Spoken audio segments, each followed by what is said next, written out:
Let's work out how to write frictionless cinematic pictures so that the words disappear and they see what you're seeing. This is a recording taken from a free live class that I give from time to time to my email subscribers. Let's get stuck in. Is Guy in the house? I absolutely am. Excellent. Let's look at The Man Who Killed the World. Can you just tell us what it's about, please? It's a dystopian story of a man on the run in a world where the public has turned against the oil industry and oil executives are getting lynched. Okay. Interestingly, that's not in the logline that you sent me. You've pitched me the world, which sounds really interesting. You said the public betrayed by the oil industry, and there's an engineer who has to fight to save a Scottish island, but he might still face his own dark reckoning. I don't know what that means. But what you did when you told me that story verbally, you said oil executives are getting lynched. Something happens when we write loglines where we have these great ideas and then they kind of get calcified as we have to turn them into this horrible thing called a logline, which isn't nearly as attractive as if you tell something verbally. So I always suggest, don't write loglines. Try a voice note and imagine you're sitting in the pub with your best mate and you say, I've seen this really cool movie. It's called The Man That Killed the World. Well, what is it? I don't think this is the best logline for your movie, but I think it's intriguing. Let's see how it reads. High Street, London, close. A bald man, red beard, battered suit, terrified. Please! It wasn't my fault. Unseen hands hang a handwritten sign around his neck. Fossil. He fights to remove it, but his hands are bound. It wasn't my fault. A noose thrown over his head. Wasn't my fault, wasn't my fault, wasn't my fault, wasn't my what?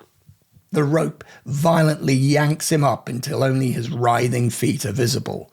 Applause. A gang of three, white masks with a black teardrop, watch him convulse as he swings from the branch of an old tree. The clapping comes from shoppers who've stopped to watch. Sirens. A squad car approaches. The gang ditch their masks, vanish into the dispersing crowd. One cop grabs wire cutters from the boot. An older cop stops him. He's not dead yet.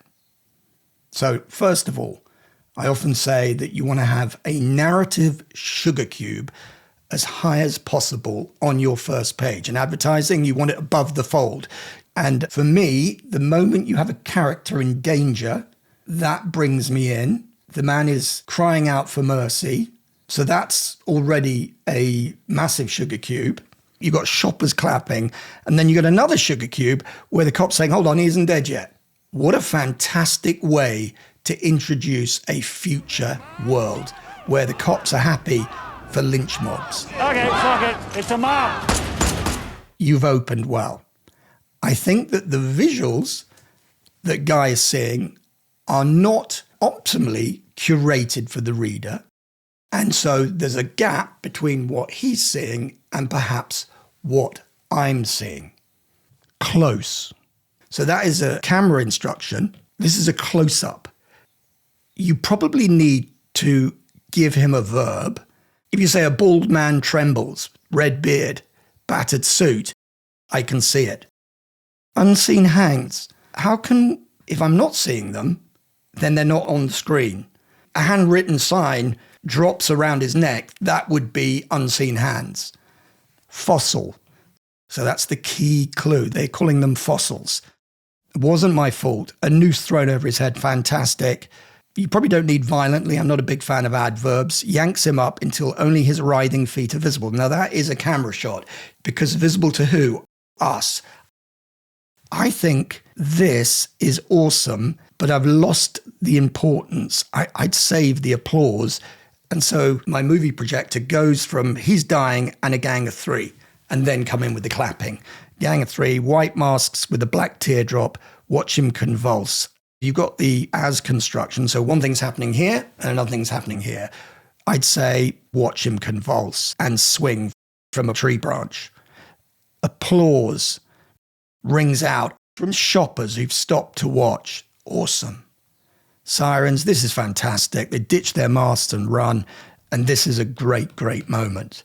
If you're enjoying this class, I've got a Scooby sense that you're going to absolutely love my free 50-minute masterclass. 7 mistakes stopping you getting an agent, manager, or producer.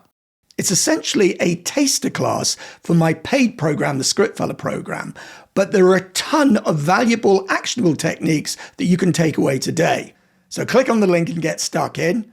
And now we are going to plunge back in to the live dive.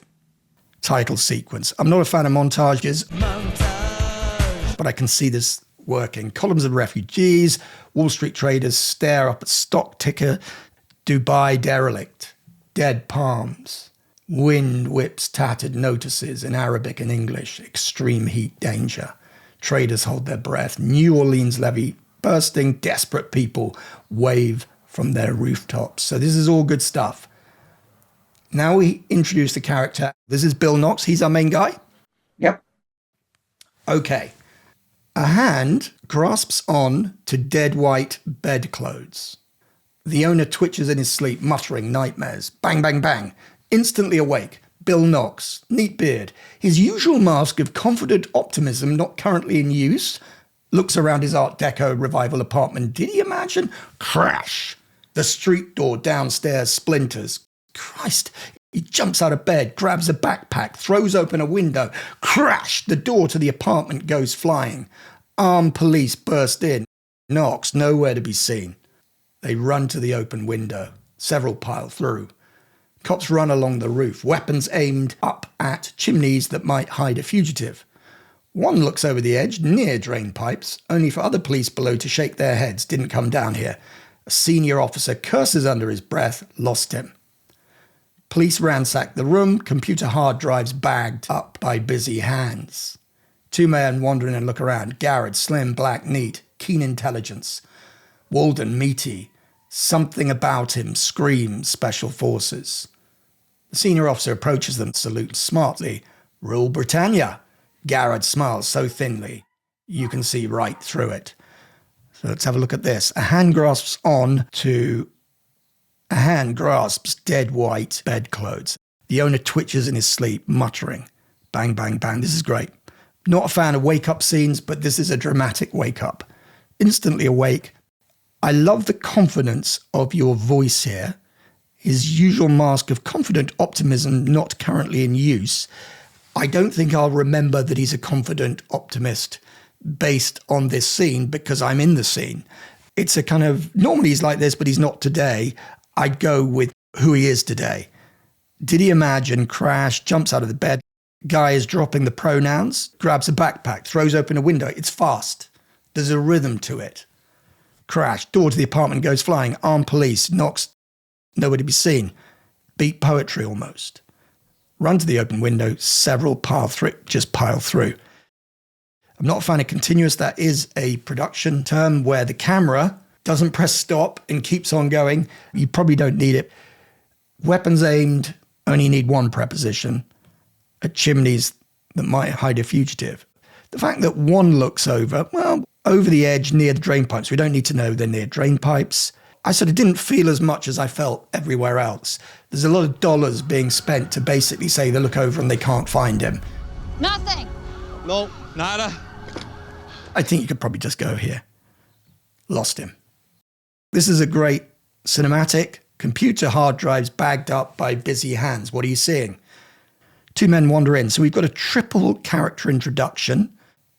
Very stripped down, slim, black, neat, keen intelligence. I'd like him to do something here.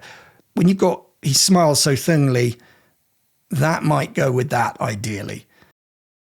Love this description. Very pared back, meaty. Something about him screams Special Forces. That is so cunning.